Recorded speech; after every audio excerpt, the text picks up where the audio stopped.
Kedatangan Rasulullah Shallallahu Alaihi Wasallam di Madinah. Begitu terdengar keberangkatan Rasulullah Shallallahu Alaihi Wasallam berhijrah dari Makkah menuju Madinah, maka kaum Ansyar keluar dari rumah-rumahnya untuk menunggu kedatangan beliau Shallallahu Alaihi Wasallam. Mereka menunggu kedatangan Nabi Shallallahu Alaihi Wasallam setiap hari pada hari masih pagi. Jika panas sudah terik, mereka pun kembali pulang ke rumah masing-masing. Demikian Imam Bukhari rahimahullah, Ibnu Isyam, Al-Hakim dan ulama lainnya meriwayatkan. Dan seperti biasa, hari Senin, 12 Rabiul Awal tahun ke-14 kenabian, tahun pertama Hijriah, bertepatan 23 September tahun 622 Masehi, kaum Ansyar keluar menunggu kedatangan Nabi Shallallahu Alaihi Wasallam. Ketika panas sudah terik, mereka pun kembali ke rumah masing-masing. Saat itu, ada seorang Yahudi sedang naik di salah satu bangunan yang tinggi di Madinah untuk suatu keperluannya. Seketika ia melihat Rasulullah Shallallahu Alaihi Wasallam dan sahabatnya, maka dia pun berseru, "Wahai orang-orang Arab, inilah kakek kalian yang kalian tunggu." Sehingga sontak kaum muslimin yang mendengar seruan orang Yahudi itu bangkit mengambil senjata-senjata mereka, menyongsong kedatangan Rasulullah Shallallahu Alaihi Wasallam di tempat mereka yang merupakan daerah bebatuan. Suara riom dan takbir menggema di Bani Amr bin Auf. Kaum muslimin merasa sangat bahagia dan berduka cita dengan kedatangan Rasulullah Shallallahu Alaihi Wasallam. Mereka menyambut dan menghormatinya sebagai seorang nabi. Sebagian kaum muslimin yang belum pernah berjumpa dengan Rasulullah Shallallahu Alaihi Wasallam menghormati Abu Bakar sebagaimana menghormati Nabi Shallallahu Alaihi Wasallam karena mengira dialah nabi yang dimaksudkan. Ketika panas kian terik, Abu Bakar radhiyallahu anhu berdiri dan Rasulullah Shallallahu Alaihi Wasallam berteduh pada selendang Abu Bakar radhiyallahu anhu. Sehingga kaum muslimin pun mengerti siapa yang Rasulullah Shallallahu Alaihi Wasallam. Mereka pun berkumpul di sekitar Rasulullah Shallallahu Alaihi Wasallam dan mengerumuninya. Nampak ketenangan menaungi mereka, dan saat itu turun wahyu kepada beliau Shallallahu Alaihi Wasallam. Kaum wanita dan para budak berseru menyambut kedatangan Nabi Muhammad Shallallahu Alaihi Wasallam. Muhammad Shallallahu Alaihi Wasallam telah datang. Rasulullah Shallallahu Alaihi Wasallam datang. Allahu Akbar. Muhammad datang. Kemudian beliau Shallallahu Alaihi Wasallam berjalan dan singgah di Qoba, di daerah Bani Amr bin Auf. Di daerah itu beliau Shallallahu Alaihi Wasallam tinggal selama 14 hari dan mendirikan masjid pertama setelah hijrah, yaitu biasa disebut dengan Masjid Qoba.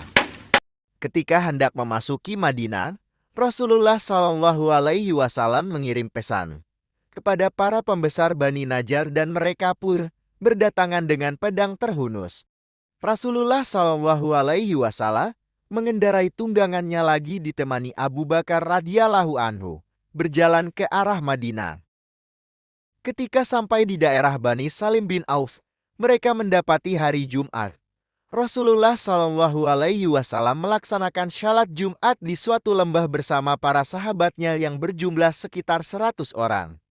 Ini merupakan syalat Jumat pertama yang dilakukan Rasulullah Shallallahu Alaihi Wasallam di dalam kota. Setelah menunaikan syalat Jumat, Rasulullah Shallallahu Alaihi Wasallam dan para sahabatnya memasuki Madinah dalam suasana penuh gembira. Tidak ada satupun rumah yang dilalui Rasulullah Shallallahu Alaihi Wasallam kecuali penghuninya memegang tali kekang tunggangannya dan berharap beliau Shallallahu Alaihi Wasallam tinggal bersama mereka. Tetapi Rasulullah Shallallahu Alaihi Wasallam berkata, "Biarkanlah ia berjalan, karena sesungguhnya dia ada yang menyuruhnya." Unta tunggangan Rasulullah Shallallahu Alaihi Wasallam terus berjalan hingga sampai di Bani Najjar, tempat Masjid Nabawi sekarang ini. Unta itu pun berhenti, namun Rasulullah Shallallahu Alaihi Wasallam tidak turun dari atas punggungnya. Unta itu bangkit dan ia berjalan lagi. Tidak beberapa lama, unta tunggangan Rasulullah Shallallahu Alaihi Wasallam menoleh dan kembali ke tempat pemberhentian yang pertama. yaitu di daerah Bani Nujja, tepat di depan rumah Abu Ayyub Al-Ansyari radhiyallahu anhu. Akhirnya Rasulullah Shallallahu Alaihi Wasallam turun. Melihat hal ini, Abu Ayyub radhiyallahu anhu bergegas menghampiri barang bawaan Rasulullah Shallallahu Alaihi Wasallam, sejurus kemudian memasukkannya ke dalam rumahnya, dan Rasulullah Shallallahu Alaihi Wasallam bersabda, "Si pemilik barang ikut bersama barangnya." Rumah Abu Ayyub radhiyallahu anhu terdiri dari 2 tingkat. Rasulullah Shallallahu Alaihi Wasallam tinggal di bagian bawah, sedangkan Abu Ayyub radhiyallahu anhu dan istrinya di bagian atas. Suatu malam Abu Ayyub radhiyallahu anhu tersadar keberadaan dirinya, sehingga ia berkata, "Kita berjalan di atas kepala Rasulullah Shallallahu Alaihi Wasallam, lalu mereka minggir dan tidur di bagian tepinya."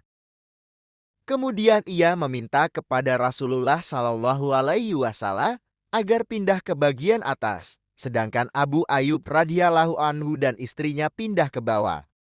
Mendengar permintaan Abu Ayyub radhiyallahu anhu, maka Nabi Shallallahu Alaihi Wasallam menimpalai di bawah lebih mudah, tetapi Abu Ayyub radhiyallahu anhu menjawab, "Saya tidak akan menaiki suatu atap, sedangkan engkau berada di bawahnya." Maka Rasulullah Shallallahu Alaihi Wasallam pun pindah naik ke bagian atas rumah Abu Ayyub, dan Abu Ayyub pun turun menempati bagian bawah. Abu Ayyub radhiyallahu anhu membuatkan makanan untuk Rasulullah Shallallahu Alaihi Wasallam. Ketika wadah makanan dikembalikan, ia menanyakan bekas tempat tangan Rasulullah Shallallahu Alaihi Wasallam, lalu diikutinya tempat itu. Demikian, Rasulullah Shallallahu Alaihi Wasallam tinggal sementara bersama Abu Ayyub, sedangkan Abu Bakar radhiyallahu anhu, ia tinggal bersama Habib. Ada yang mengatakan Hubaib bin Yasaf, ada pula yang mengatakan Abu Bakar radhiyallahu anhu tinggal bersama Kharijah bin Zaid. Terima kasih telah menonton video kami, silahkan subscribe, share, dan komen.